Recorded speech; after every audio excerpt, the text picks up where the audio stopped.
આ વર્ષે ચોમાસા દરમિયાન સુરતના રોડ રસ્તાની હાલત ખરાબ થઈ ગઈ છે। સુરત શહેરનો કોઈ પણ રસ્તો સારી કન્ડિશનમાં જોવા મળ્યો નથી અને આ ચોમાસા દરમિયાન પાલિકા તંત્ર દ્વારા રીતસરની વેઠ ઉતરેલી જોવા મળી હતી।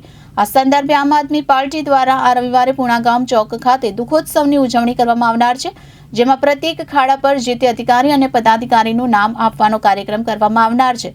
આ સંદર્ભે સુરત મહાનગરપાલિકા વિપક્ષ નેતા પાયલ સાકરિયાની આગેવાનીમાં આમ આદમી પાર્ટીના તમામ કોર્પોરેટરોએ આજે mayor, standing committee chairman, deputy mayor, શાસક પક્ષ નેતા, મ્યુનિસિપલ કમિશનર સહિતના પદાધિકારીઓ અને અધિકારીઓને આ દુઃખોત્સવ સંદર્ભે આમંત્રણ આપવામાં આવ્યું હતું।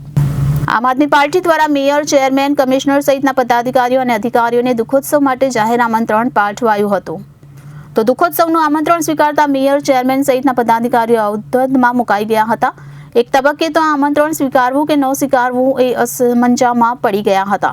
આ મુદ્દે વિપક્ષ નેતા પાયલ સાકરિયાએ જણાવ્યું કે પાલિકા તંત્ર અને શાસકોની ઘોર નિષ્ફળતાને કારણે સુરતના રોડ રસ્તાઓની હાલત બદથી બદતર થઈ ગઈ છે। લોકોને આવતા જતા ખૂબ તકલીફનો સામનો કરવો પડી રહ્યો છે।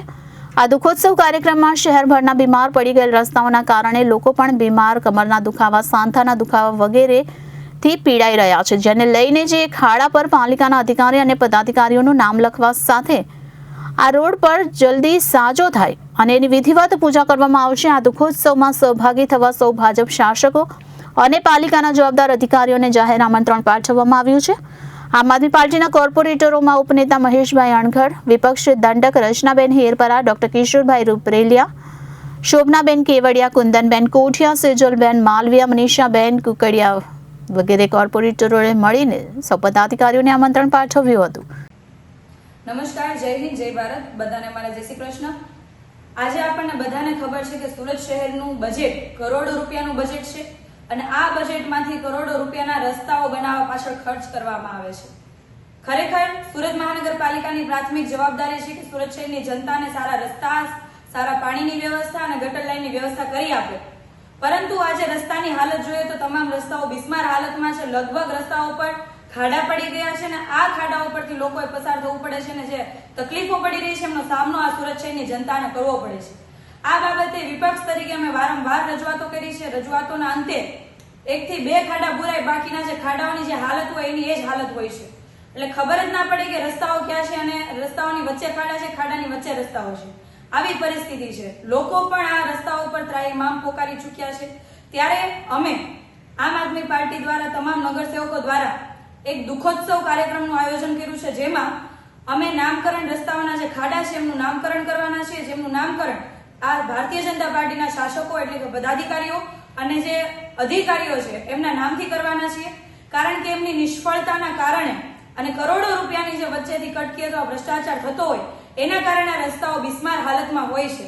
કોઈ પણ વખતે જ્યારે આપણને બધાને ખબર છે કે કોઈ નેતા આવવાના હોય, મુખ્યમંત્રી કે પ્રધાનમંત્રી કોઈ પણ આવવાના હોય તો રાતોરાત રસ્તાઓ રિપેર થઈ જતા હોય, પરંતુ જે વ્યક્તિ પોતે ટેક્સ ભરે છે, જે વ્યક્તિ પોતે લોહી પરસેવો એક કરીને જે પૈસા સરકારને ચૂકવે છે કે કંઈક વિકાસના કામો થાય, સારા રસ્તા, સારી પાણીની વ્યવસ્થા, ગટરની વ્યવસ્થા, તમામ પ્રાથમિક જરૂરિયાતો પૂરી કરે, પરંતુ જે ટેક્સ પેયર છે એને સારા રસ્તાઓ નથી મળતા। એમના માટે માત્ર ને માત્ર ભ્રષ્ટાચારીઓએ બનાવેલા રસ્તાઓ જે ખાડાવાળા હોય છે મળે છે। આના કારણે કેટલાય લોકોની કમર ભાંગી ગઈ છે, કેટલાય લોકોના સાંધાના દુખાવા વધ્યા છે।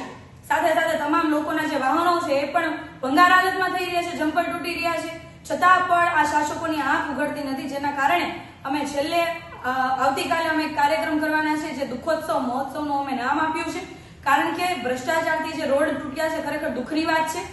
અને આવતીકાલે અમે તમામ પદાધિકારીઓ, અમે બધા તમામ કોર્પોરેટરો સાથે તમામ પદાધિકારી અને અધિકારીઓને આમંત્રણ પણ પાઠવ્યું છે કે આ દુઃખોત્સવમાં તમે હાજરી આપશો, એટલે જેથી ખ્યાલ આવે કે રસ્તાઓ કેવી હાલતમાં છે।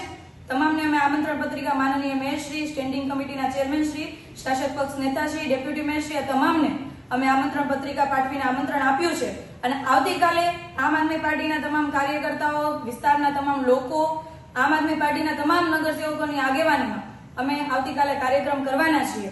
એમાં અમે જાહેર જનતાને પણ આમંત્રણ આપીએ છીએ કે આવો આપણે સૌ સાથે મળીને ખોટા વિરુદ્ધની લડાઈમાં આપણે એક વખત બોલીએ। આજે બોલીશું તો આવનારા સમયની અંદર જે ખોટું થઈ રહ્યું છે, ભ્રષ્ટાચાર થઈ રહ્યો છે એ અટકશે અને આ શાસકોને સદબુદ્ધિ ભગવાન આપે એવી પ્રાર્થના સાથે જય હિન્દ, જય ભારત। Reporter Arvind Rathod, Janadesh news, Surat.